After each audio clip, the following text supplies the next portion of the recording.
No radar de hoje eu vou estar respondendo algumas perguntas que vocês fizeram para a gente nos comentários. Então a gente vai falar de movimento de Chicago, de preço de soja, preço de milho, clima dos Estados Unidos e no final eu vou tratar da famosa conta do carrego. Valeu a pena esperar para vender soja agora ou não valeu? A gente vai tratar de tudo isso logo depois da nossa vinheta.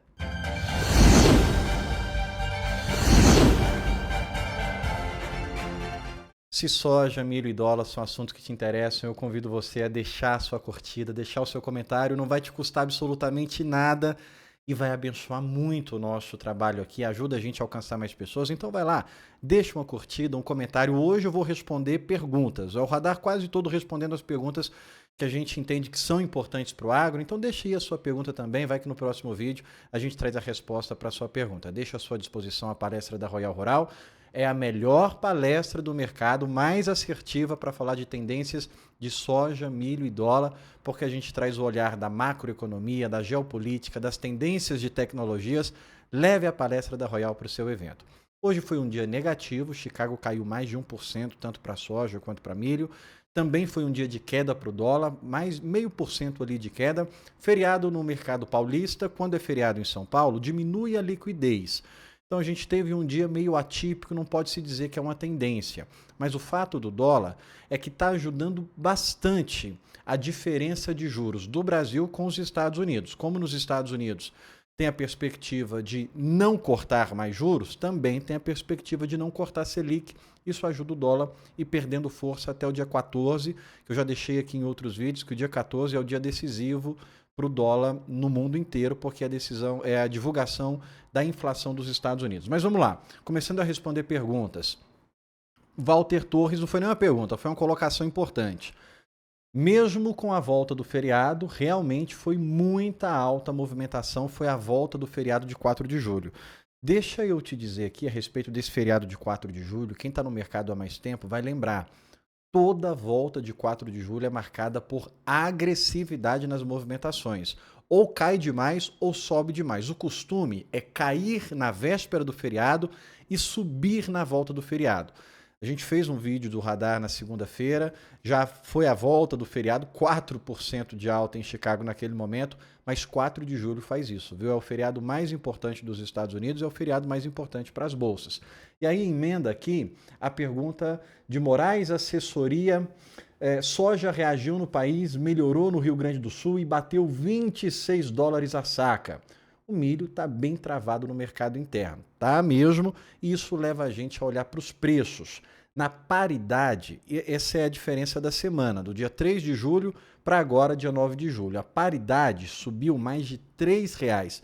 Mas você está vendo aí que o movimento veio quase que tudo de Chicago. Mais de 4, quase R$ 5 de alta do milho por causa da alta de Chicago, que aconteceu depois do feriado 4 de julho. 142,64 é o que a paridade está indicando para pagamento em agosto. Pagamento em agosto, a trade fechou 141,50, mas como foi feriado, muitas trades não abriram preço nessa quinta-feira. Então pode ser que elas já abram na sexta-feira ou para a semana que vem, na segunda-feira, com preço já perto desses 142, 143 para pagamento em agosto.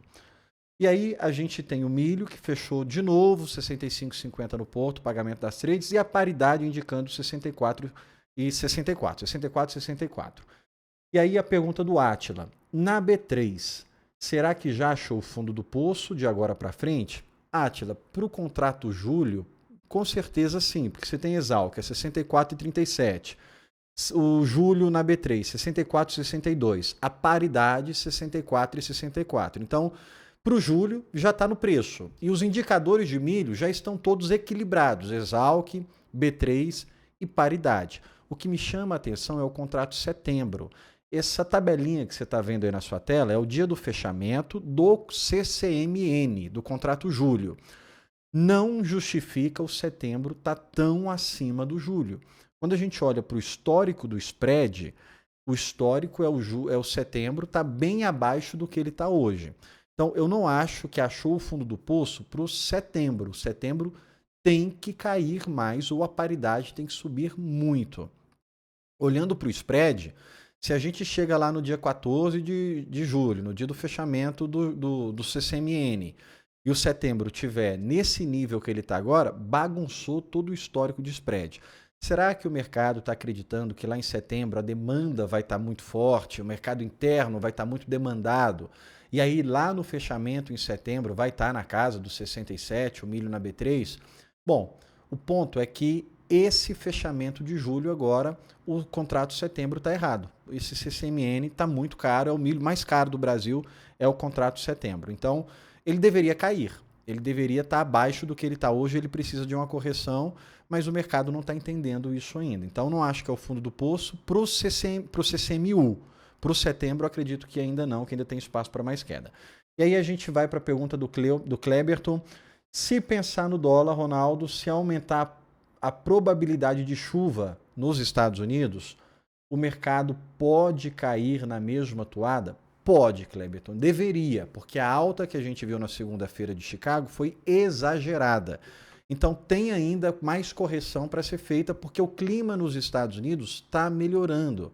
E a gente tem no meio do caminho aí um relatório do FDA, que é um relatório que o mercado espera que seja baixista. Eu não faço previsão para relatório do FDA, porque é sempre uma surpresa. O mercado está esperando que possa aumentar a produção de soja de 120 para 121 milhões de toneladas, manter pelo menos a produção de milho, que se manter os estoques finais dos Estados Unidos perto de 50 milhões de toneladas é um grande estoque.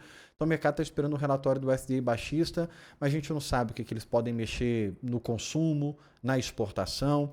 Mas olhando para o clima nos Estados Unidos tem melhorado.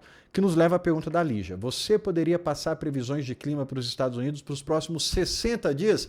É muito tempo, Lígia. 60 dias, a gente não tem essa previsão de 60 dias, porque o mercado costuma olhar agora em desenvolvimento de colheita, no máximo 7 dias para frente. E quando a gente olha para as previsões, ainda está preocupante.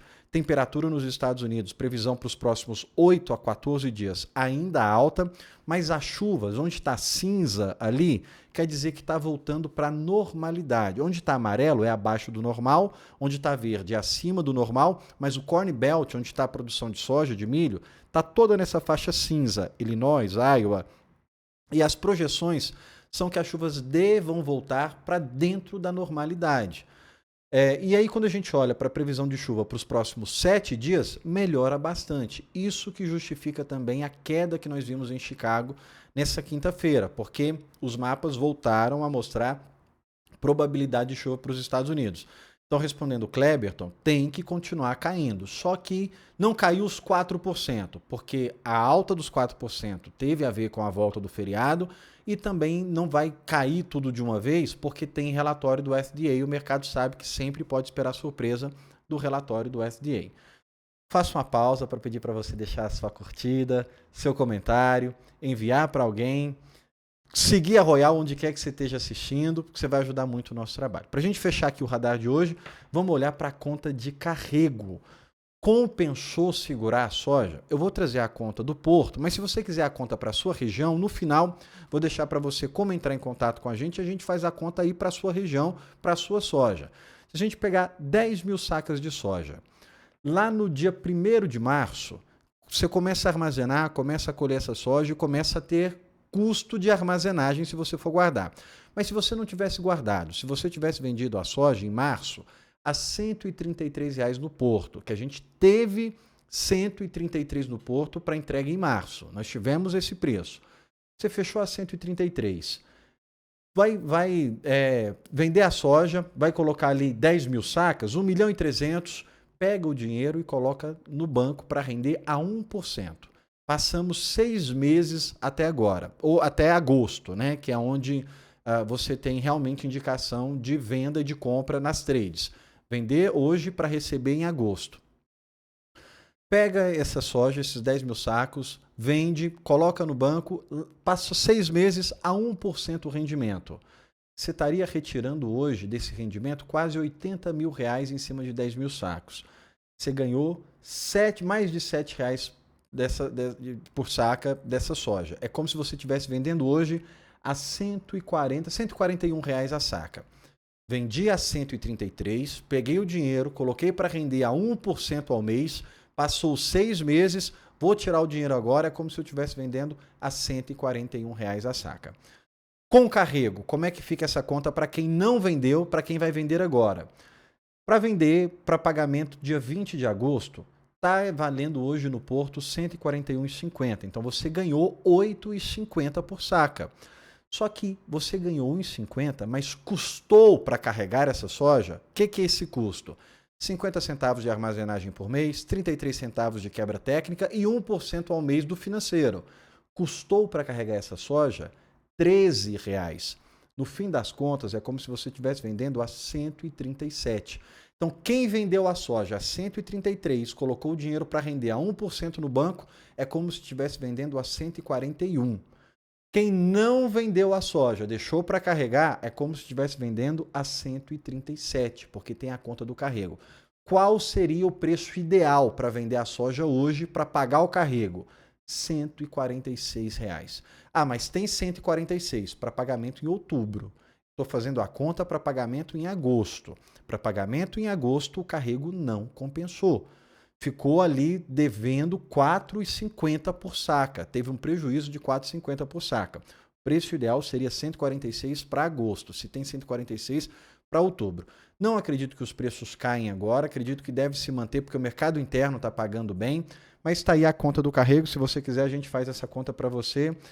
Na sua região, só você entrar em contato com a gente. O jeito de certo de entrar em contato, royalrural.com.br. Você está vendo que eu acho que eu estou com uma expressão bem cansada. Hoje foi um dia bastante corrido aqui, mas eu fiz questão de trazer o radar para você. Deixa sua curtida, deixa seu comentário, vai ajudar muito a gente aqui. E para consultoria, eu estou cansado justamente por causa da consultoria que a gente falou com muita gente hoje. Se você quer entrar nessa turma que tem assessoria personalizada, de perto, entrar em contato mesmo, perguntar a nossa opinião, se compra, se vende, se espera, se carrega ou não, royalrural.com.br. Até semana que vem.